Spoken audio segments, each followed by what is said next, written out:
So ayan, good morning mga katurok. Back to work na tayo mga katurok. Ayan, ipakita ko nga pala sa inyo yung pagmasa namin ng siopaw. Ayan, minamasa ni Kuya Roland yung siopaw namin.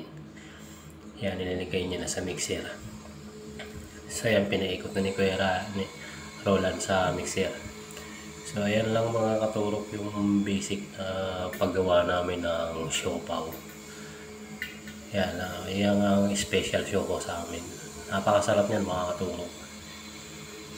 Pati ang palaman dyan, napaka-juicy. Ayan, papakilala ko po muna sa inyo mga katurok yung aking mga kasama. Ayan, si Kuya Roland, ako, si Katurok, si Marge, si Adric, si Kuya AD. So ayan, minamasa na ni Kuya Roland yung siopaw natin, yung dough. Imimekos-mekos ko yan mga katurok. So yan, binigay sa akin ni Kuya Roland yung doon ng siopaw. Kasi kailangan mo yung bilog-bilogin para maganda yung pagkakaalsa ng dough ng siopaw. So yan, ganyan lang. Paluin yun lang. Tapos yan, imimekos-mekos mo lang ng ganyan. Yan. Basic lang, di ba? Napakadali lang ano lang doon ng siopaw. Tapos pagugulong-gulungin mo lang yan ng ganyan. Ang purpose niyan para mabilis umalsa yung dough. Kaya minimekos-mekos yan. Yan, gaganyan-ganyan ninyo lang, mekos-mekos lang. Para pag tinimbang, mas mabilis timbangin siya pag ganyan. So ayan, nais ko po muna pala magpasalamat sa lahat ng laging nanonood ng mga video ko.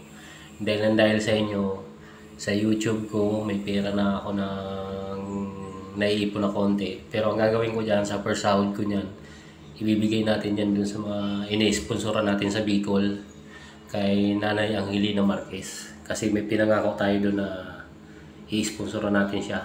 Kaya maraming salamat sa inyo sa laging sumusuporta ng aking mga video. So ayan, sinimulan na nga namin paggawa ng siopaw, pagbabalot ng siopaw. Ayan, minikos-mekos ko na ulit.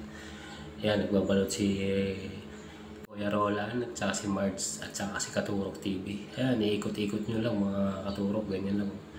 Imekos-mekos nyo lang. Tapos yan, lagyan mo lang palaman. Sa akin kasi ang ginagawa ko niyan, chicken. Kay Roland, ano yan, bola-bola. Kay Marge, ano yan, asado, pork asado. Bali, hiwa-hiwalay kami ng ginagawa. Diyan naman kay Rex, ginagawa dyan ni Rex, ano yan, bola-bola din. Yan, si Adric, ginagawa ni Adric, yung palaman namin, pinuportion niya na. Si Kuya Eddie, nagigiling ng palaman namin.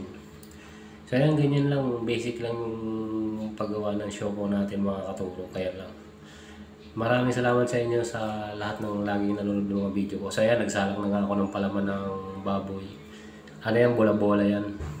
Gagawin kong palaman. Tapos, nandiyan yung kasama ko rin, nagluluto din ng palaman.